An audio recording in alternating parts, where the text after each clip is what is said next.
If you're a woman over 50 who've been struggling to lose weight, you should know that there are actually good, simple, scientific strategies that will help you to lose weight. These can be implemented right away, and the weight loss can be successful and sustainable. Hi there, I'm Dr. Diane Thompson, lifestyle medicine physician and coach. These strategies are actually pretty simple, but they're science based and they work, they're gimmick free. So, number one is going to be hydration. You need to stay hydrated. A 2010 study in the Journal of Obesity actually showed that when people drank water before meals, they actually consumed less calories, and this led to better weight loss. Many times, what we mistake for hunger is actually thirst. And so, if you reach for that water the next time you think you're hungry, you might find that you are preventing unnecessary snacking or at least decreasing the amount of food that you actually intake. And by the way, I always encourage people when you are practicing hydration, chat with your healthcare provider first because sometimes different people need different amount of hydration. And we want to stick with the common recommendation of hydration, but again, it might be different for you. Some people will go with a half of the body's weight in ounces. So if you weigh about 160 pounds, it's about 80 ounces. You will hear 6 to 8 cups, but again, check with your doctor. Number two is to prioritize healthy protein. A study published in the Journal of Nutrition found that diets that were high in protein can help with weight management. And this was actually a study done in older adults. See, as we age, we want to maintain muscle mass. That really becomes crucial. And protein helps with that. Many times you can look at plant-based protein, and protein is going to help you feel satiated or feel full for longer, so you're less likely to snack.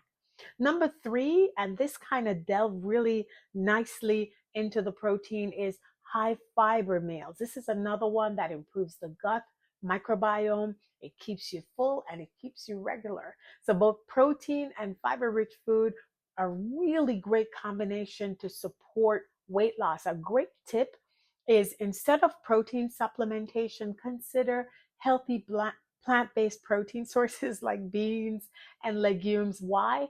Because you're going to get protein and you're going to get fiber. And if you can get two for one, that's really wonderful. The next one is regular exercise.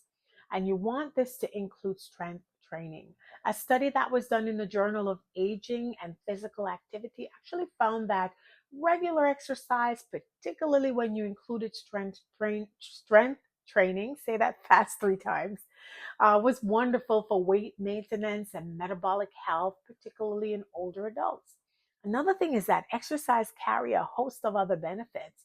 These include improving your cognitive health, improve your circulation, your sleep health, and stress management. So I love when one intervention can help multiple different things, and exercise seems to do this very nicely.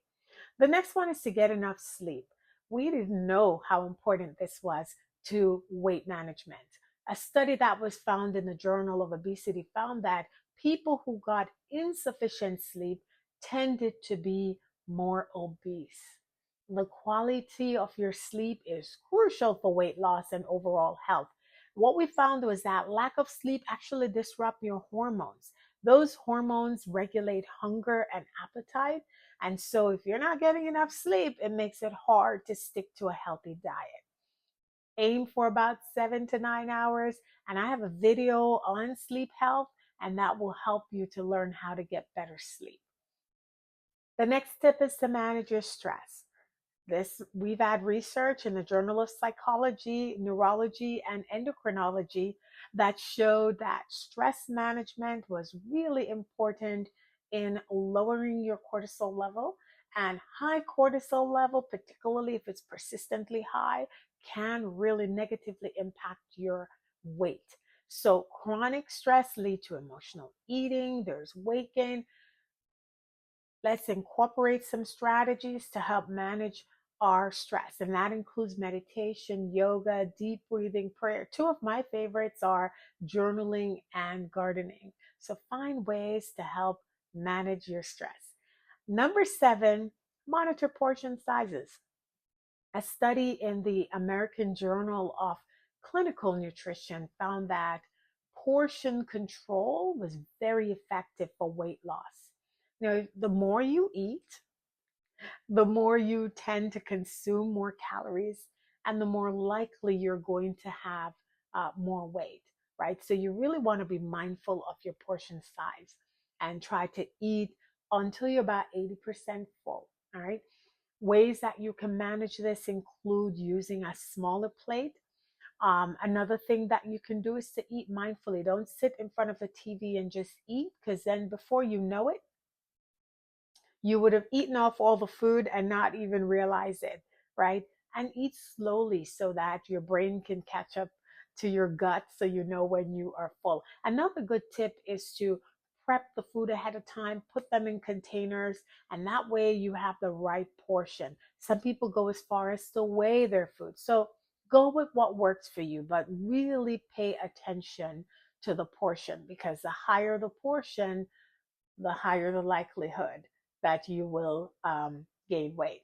By the way, if this is being helpful, I'm going to have one ask of you. Could you please subscribe to the channel? I'm really trying to share information to women over 50 to help them with weight loss, wellness, and longevity. My final tip for you is to adopt a plant-based or plant-predominant diet.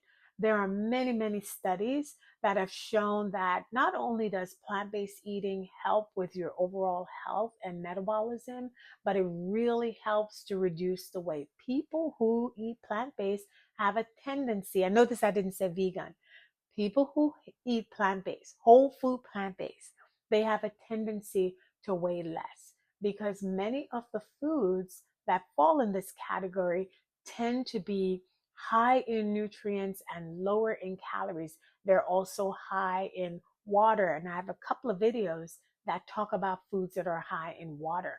So start by adding more fruits, more vegetables to your food, to your environment. This is really important. So if there are fruits and vegetables at home in your kitchen, if you have healthy things in your pantry, you have a greater likelihood of reaching for those things.